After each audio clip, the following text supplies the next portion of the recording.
Hello everyone, स्वागत है मेरे नए व्लॉग में।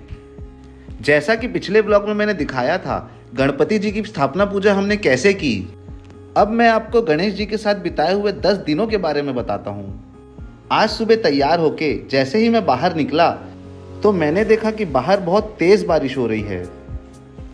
इस तेज बारिश में भी कोई मेरा इंतज़ार कर रहा होगा ये मुझे मालूम था, इसलिए मैं आज जल्दी रेडी होके नीचे उतर गया। सुबह की आरती का समय 7:30 बजे था और उसके पहले आरती की पूरी तैयारियां भी करनी थी। नीचे उतरते ही मैंने इधर उधर देखा और पाया कि आज घर के सामने कोई भी नहीं था। थोड़ी देर बाद मेरी नज़र पड़ी इन पे। बारिश में पूरा भीग चुकी थी, लेकिन खाने के इंतज़ार में अभी भी बैठी थी। खाना देने के बाद मुझे जल्दी से आरती की भी तैयारी करनी थी। मैं नहीं चाहता था मेरे किसी वजह से आरती में देरी हो। हमारे पंडित जी भी बहुत अच्छे हैं, समय से पहले ही आकर आरती की तैयारी में हमारी पूरी मदद करते हैं। ठीक 7:30 बजे आरती शुरू हो ही गई। ठीक आज की तरह अब हमें रोज अगले 10 दिनों तक सुबह 7:30 बजे और शाम को 7:30 बजे आरती करनी ही है। तेज बारिश की वजह से कुछ श्रद्धालु पंडाल तक पहुंच ही नहीं पाए थे, लेकिन मुझे यकीन था बहुत से श्रद्धालु शाम की आरती में हिस्सा जरूर लेंगे। जितने भी श्रद्धालु आरती में उपस्थित रहें उन सबको गणेश जी की आरती करने का भी मौका मिले, इस चीज का खास ख्याल रखा गया। इन आरतियों में छोटों से लेकर बुजुर्ग हर किसी ने बढ़ चढ़ के हिस्सा लिया।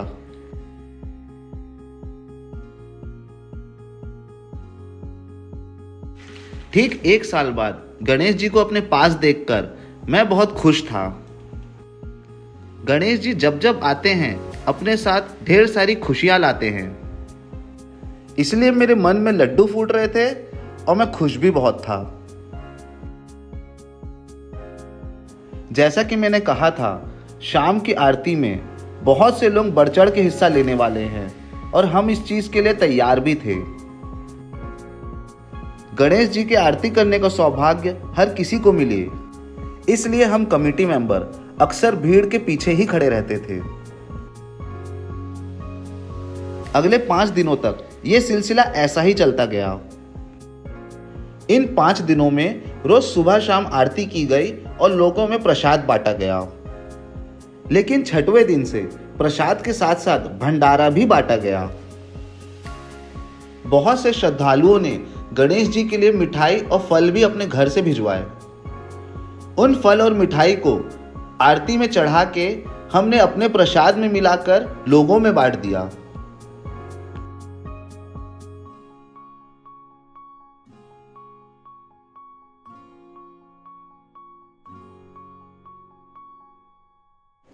जैसा कि मैंने बताया था, हम 6वें दिन से रोज प्रसाद के साथ साथ भंडारा भी बांटा करते थे। हमने बिना ही कैटरर्स या हलवाई की मदद के सारा सामान घर में ही रेडी किया और ठीक भंडारे के बाद लोगों के मनोरंजन के लिए खेल कूद और गाने बजाने के कॉम्पिटिशन्स किए गए। शुरुआत हुई बच्चों की नींबू चम्मच रेस से।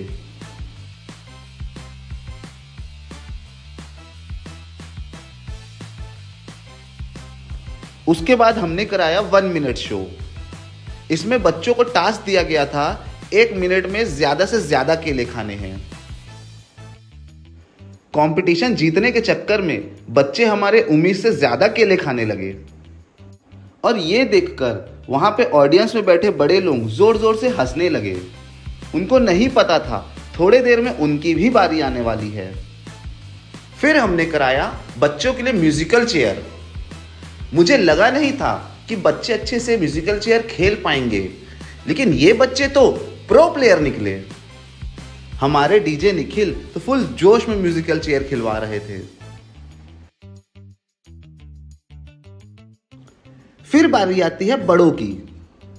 बच्चों का कंपटीशन देख के ये लोग बहुत मजे ले रहे थे, इसलिए हमने भी डिसाइड किया कि इनसे भी सेम यही सब कंपटीशन करवाए जाएंगे। शुरुआत हुई नींबू चम्मच रेस से और फिर हुआ 1 मिनट शो। कंपटीशन में ज़्यादा पार्टिसिपेंट्स होने के कारण इसलिए हमने 6-6 के बैच में 2-3 राउंड्स करवाए और उनमें से फाइनलिस्ट निकाले। फिर बारी आई म्यूजिकल चेयर की। मन तो मेरा भी बहुत था, लेकिन व्लॉग बनाने के चक्कर में मैं पार्टिसिपेट ही नहीं कर पाया। धीरे धीरे हमको हमारे सारे विनर्स मिल गए। सारे कॉम्पिटिशन्स खत्म होने के बाद हमने देखा कि लोग अभी भी इंजॉय कर रहे हैं, तो हमने भी गाना लगा दिया फुल साउंड पे।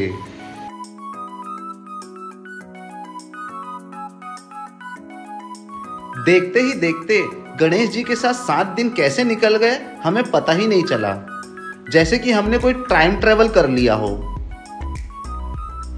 अब बारी आती है पैकअप की, लेकिन पैकअप से भी पहले हमें गणेश जी को सुलाना था। हमारे पंडित जी ने हमें सिखा रखा था कि गणेश जी को कैसे सुलाते हैं। गणेश जी के साथ अगले 4 दिन कैसे बीते ये देखने के लिए आपको देखना पड़ेगा इस व्लॉग का सेकंड पार्ट। इस व्लॉग को पूरा देखने के लिए आप सभी का धन्यवाद।